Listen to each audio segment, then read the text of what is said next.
Hello po, magandang araw! At dahil malapit na naman ang pasukan, samahan niyo akong maglakbay papunta sa aming school. Ngunit bago yon, quick story time muna tayo.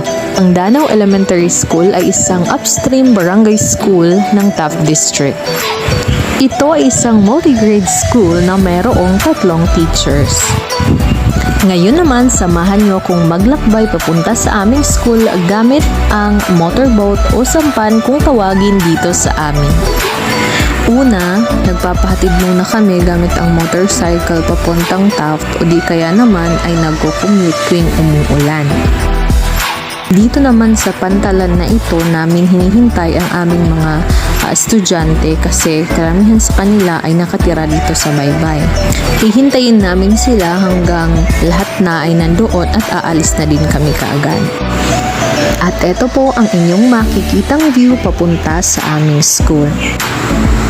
Ito po ang dating tulay ng Taft Eastern Samar.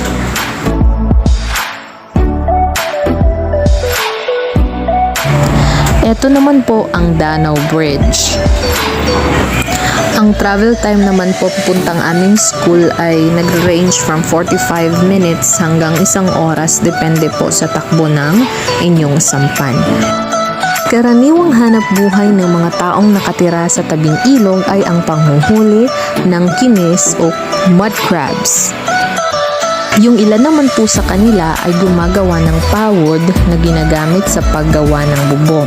Ito naman ay kanilang ibinibenta. Sa murang halaga ay magkakaroon ka na ng bahay na may presko at sariwang hangin.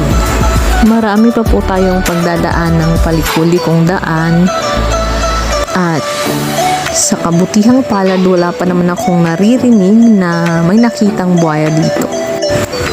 Kapag low tide naman po sa ilog na ito, ang mga tao ay nangunguha ng bibe. Ito naman ay tinatawag na freshwater clams sa English. Isa din ito sa ikinabubuhay ng mga taga-barangay Danau.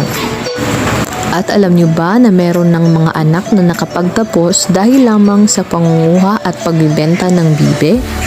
Diba? Napaka-inspiring naman. At dahil sa tagal ng biyahe, hindi mo maiiwasang maisipan ang inyong mga utang. Eme.